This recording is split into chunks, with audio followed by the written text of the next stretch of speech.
Oh, hey! It's my good buddy, George Lucas. I'm George Lucas. Plastic Commander, I wanted to share with you my very special Star Wars toy army men that I made myself in Skywalker Ranch. I made them myself. They're my Star Wars toy army men. I call them Star Wars Command. They're army men for you, Plastic Commander. I made them for you. Yeah, of course, George. Here, let me see them. Sure, let me hand them to you. Yeah, here, hand them to me. Here you go. Thank you. Thank you for handing those to me. I'm handing them to you. I have handed you the army men. Let's see here. What we got? Mm-hmm.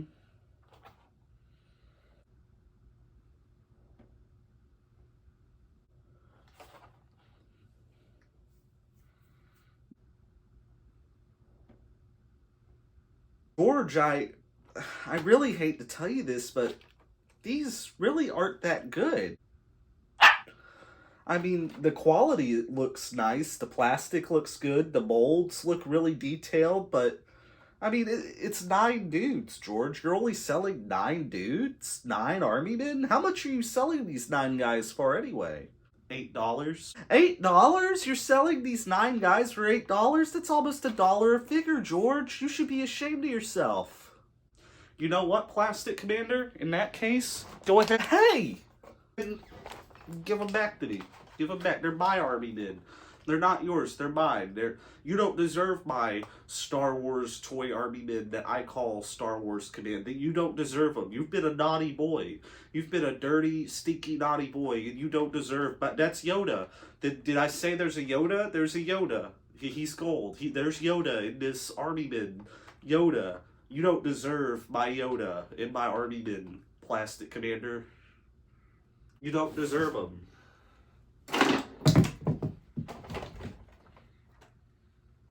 What the fuck?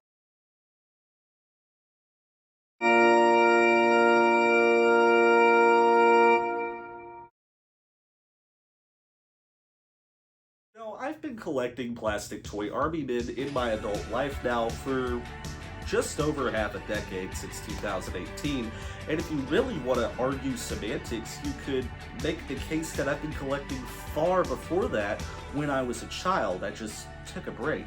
But knowing this and knowing the experience that I have with these toys, when I tell you that Star Wars Command is one of the worst lines of toy army men I have ever seen, that has to have some merit to it. I mean, don't get me wrong, the molds are beautiful, the plastic, super high quality, but there's a lot of things wrong with this series, and a lot of things wrong with the production, manufacturing, and sale as well. And we're going to be diving into that today. One of the things I talk about a lot on this channel, but haven't really given a name, is something that I am going to start referring to as Clay's Army Men Law.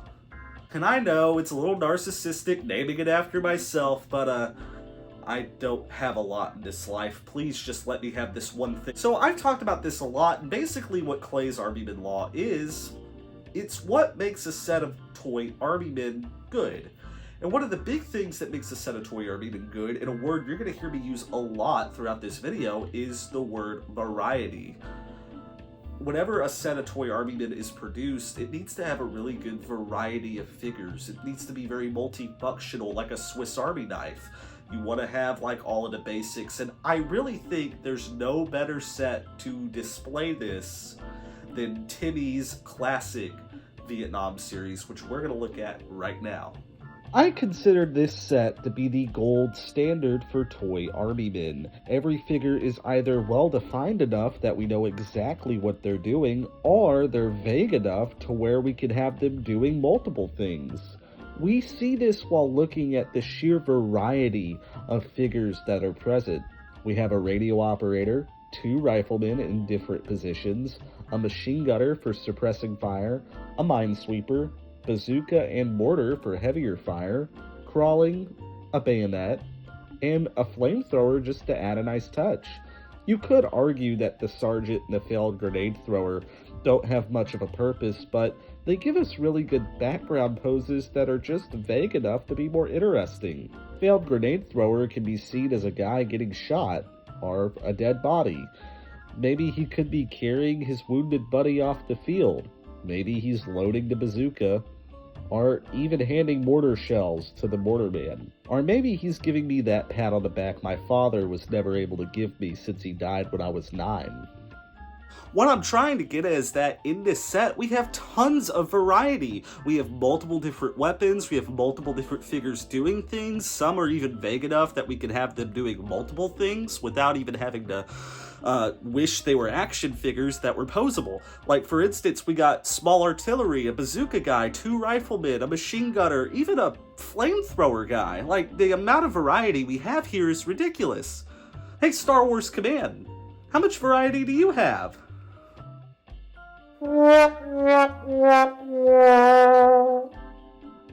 This is it? This is what our rebel army is supposed to be made out of? It's 4 guys. It's not even 5 guys like the burger place. Not to mention, this guy isn't even looking where he's shooting. Did I get him? Oh wait, hold on. We do get some rebel pilots for the vehicles that are too small to even pilot. And one of them is just standing around, hanging out. The other one looks like he's marching up to another cartoon character in a saloon talking to his lady friend. Okay, maybe I'm more of an Empire man, so let's see what the Empire has to offer. Okay, that's not as bad. We do get a handful firing their weapons, and this guy looks like he's consoling his friend who just went through a bad breakup. It's okay, Dan. There's plenty of fishing to see. Ah! Did I get him this time? We do get a couple of officers to handle some of the middle management, but like most middle management, they're kinda useless. One of these guys is checking his breath, while the other one is actually trying to shoot some rebel scum. I know which guy I'd want to be under. There are 2 other stormtroopers which were exclusive to a pack that came with some Tusken Raiders. So if you wanted to have everyone, you would have to shell out $20 or $30 just for a handful of figures. That's insane. They did do some scout troopers and some snow troopers, so we do have some good variety in the different kinds of stormtroopers, at least. However, there's only like 2 different snow troopers, and neither of them are firing their blasters. These guys were in a much larger set for the Battle of Hoth, but I got them at a lot off eBay because... Yeah, I'm not buying these big-ass sets. What? I mean, look at that thing. That thing is ridiculous. And also, why does that Star Destroyer have wheels? Was it designed by Ford? What's its horsepower? These sets also came with some heroes and some villains. Here's the handful I own for the Galactic Civil War. Han Solo, who looks like he's busted a groovy move. R2-D2, who looks really nice here. Chewbacca, who I will admit also looks pretty good. Hoth Luke, who's gold for some reason, I have no idea. We also have a Darth Vader, who I also like. I also have this Palpatine figure who has light blue hands. I know it's because he shoots lightning out of his hands, but like, they could have just gone without if they were just gonna lazily slather blue paint as if he just dipped his hands in the Blue Moon tub at Baskin Robbins. Now, they didn't just do the original trilogy. I do have a handful of clone troopers.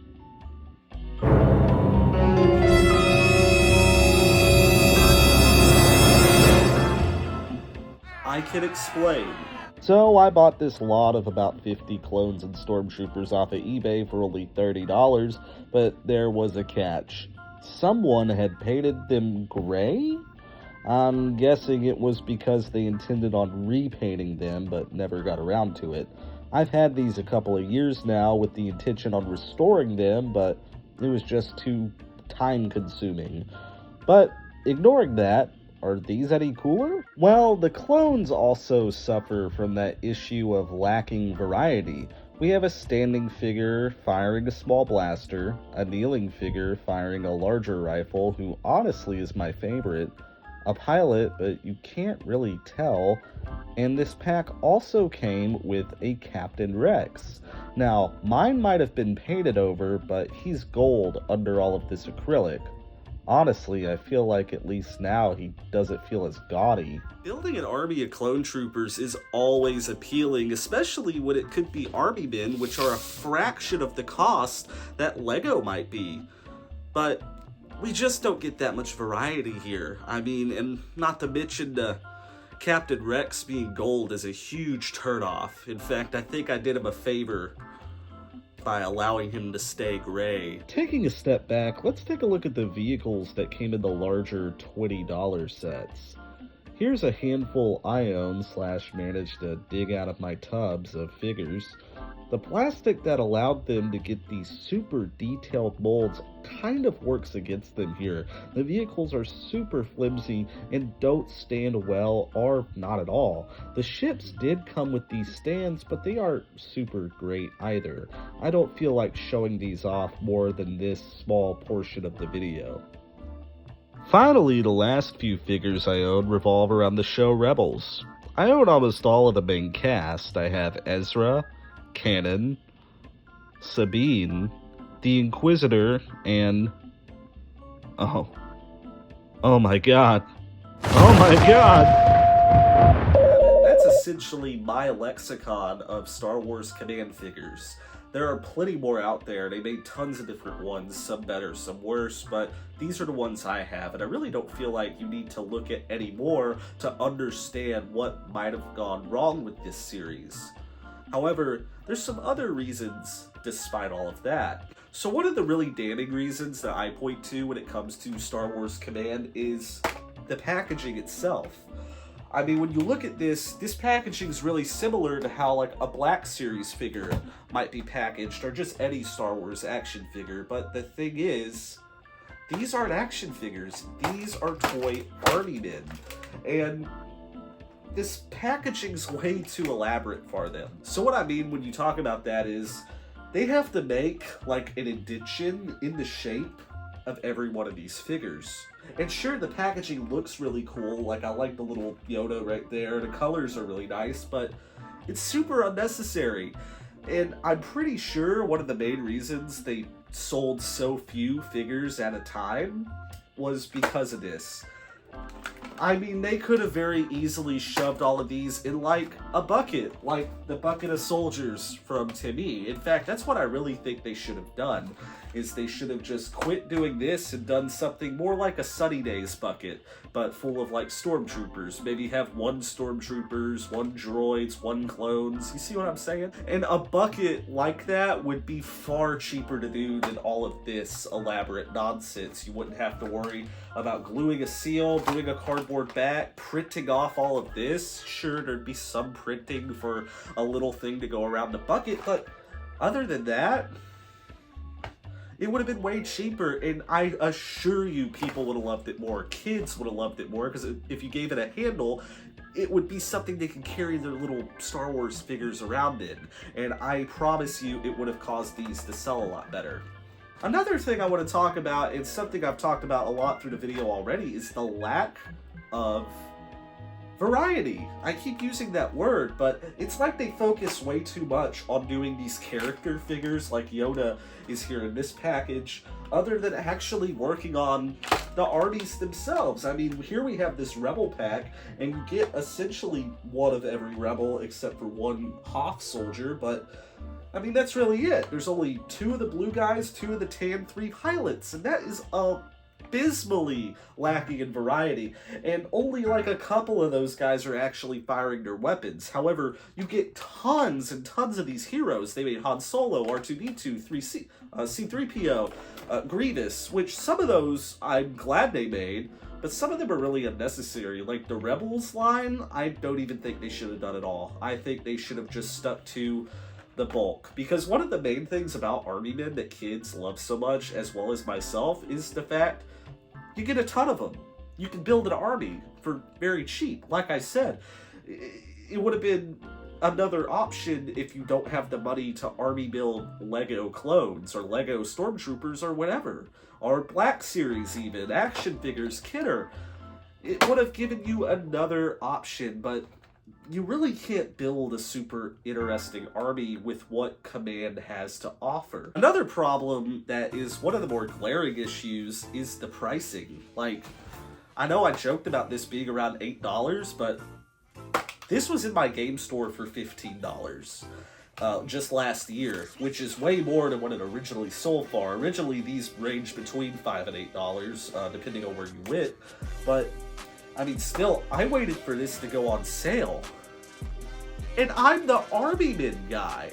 And I'm not even really super upset about those smaller packs. What upsets me more are the box sets. Like that one box set that I showed off that's 16 different figures and fighters and vehicles. That was a $20 set for 16 figures.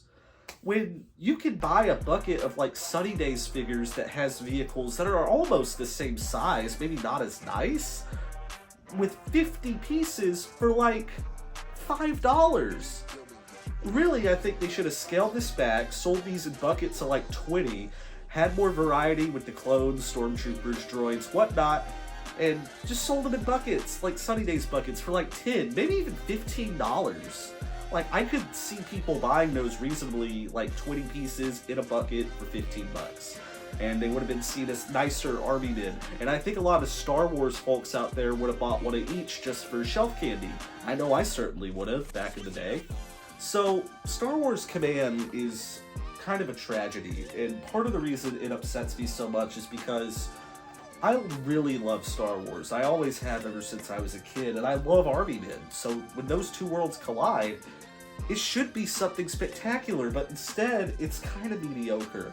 And I totally see why these figures ended up in Ollie's and Tuesday Morning. Like, it's obvious why, and it's kind of sad too, because this was another one of those Hasbro Disney lines that ended up in the resale pile, and you can get these for at least fairly reasonably priced. I think they've gone up just a little bit, just because a lot of people like to collect them still, like Armyman people, Star Wars people, especially like the clones and the Stormtroopers, but I mean, still, I wouldn't personally pick up any that are still in the package. I feel like now a lot of those are going to be super overpriced. Like I said, this one was $15, and I waited for it to go half off, and even then I felt like I was overpaying. But still, Star Wars Command, kind of disappointing. Anyway, guys, that is going to end it for this video. So, first of all, thank you for 5,000 subs. That's actually legitimately crazy. I never thought I would even hit 1,000 subs on this channel, so to hit 5,000, super bananas. Legitimately, I mean that. And I thank all of you who have been watching me throughout the last 2 years. Y'all have supported me, even whenever I kind of dip in and out on posting regularly. I know I've kind of, last September, I kind of just fell out. Although, don't worry, I'm doing a channel update tomorrow. I'm going to talk about some projects leading up through the holiday season and what I want to do. There's definitely going to be some smaller videos before a Halloween special, so just stay tuned for when I post that. But anyway, guys, Star Wars Command. Make sure you like and comment what you think about Star Wars Command. I'm really interested to see what you guys have to say. Also, join the Discord, where we are going to be talking Armymen. I've been jumping in there pretty regularly the last few days. I know I kind of fall in and out of Discord as well. I just don't use it super often. But I have been trying to get on there more. I'm trying to reply to people on there more. And also, we just hit 100 people on the Discord as well. I think I mentioned that in one of my last videos, but still, that's also freaking crazy. So thank y'all so much for that. But anyway, guys, I'm the Plastic Commander. Thank you for watching. Bye.